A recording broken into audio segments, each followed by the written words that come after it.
Hi, and once again, welcome to Fame Ebongs TV. And today I'll be showing you how to make goat milk soap. So this is my chemicals. That's my caustic soda or lye. This is my water. We're using the water to dissolve the soda or the lye. Remember, this has to be dissolved. So you have to put on your protective gadget like your eye goggle and your hand gloves, because this chemical can be very corrosive. To avoid any form of skin damage, you protect yourself with this using the gloves and an eye goggle. So you mix the caustic soda in the water. Once it's properly mixed, you keep it aside to cool down. So make sure it's properly mixed, then it's kept aside to cool down before you pour it into your oil. So here is my palm kernel oil. I'm using 311 grams of palm kernel oil. So I'm going to pour it into my container. So don't forget, we are making goat milk soap. So just follow the procedures I'll be using here. This is a very simple and easy process. Follow everything I do. Follow the measurement. That's my sodium silicate. Just follow every step I take and you will get to understand how to produce this soap at home with ease.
So after 20 minutes of cooking, my soap base is ready. Don't forget, when you pour ethanol into your soap and cook it at the same time, at that point, you are producing what is called a soap base. And I'll be adding my ingredients one after the other. Just follow the process. All the ingredients are listed there. I'll be adding them one after the other. So this is my goat milk. I have dissolved it in water and then I'm pouring it into my soap base. And I'll make sure I mix this properly.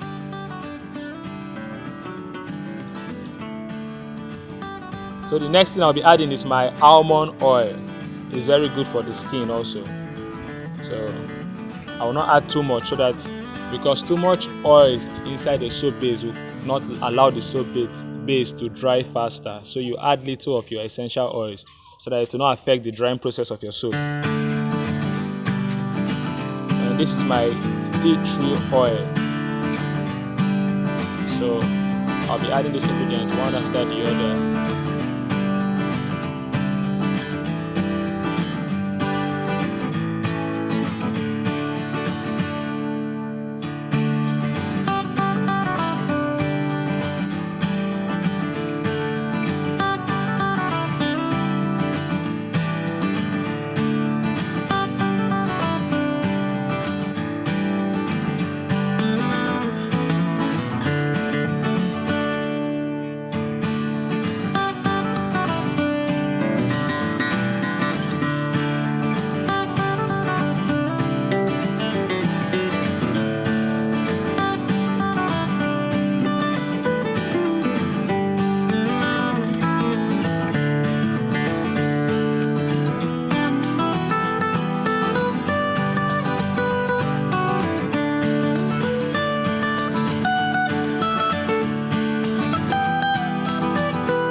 After 12 hours, the soap is ready, is hard.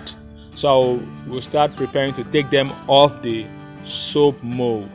So you can see there, this soap that was watery at first is now hard, it has solidified. So this is the soap. This is my goat milk soap. It's ready. But I will still keep this for at least 2 weeks for it to harden up properly, because the inside of this soap is not strong like the outside. It has to stay for at least another 2 weeks for it to be properly hard, because the harder the soap, the longer it lasts. But you can still use it like this if you want to use it immediately. But the problem is that it will not last. So if you want your soap to last, if you want this soap to last, this type of soap to last, you have to keep it for at least 2 weeks for all the water to have evaporated out. Then it will last longer for you. So thank you for watching this video, and keep track for our next video, which will be coming in next week. Thank you and goodbye. See you next time on our next show.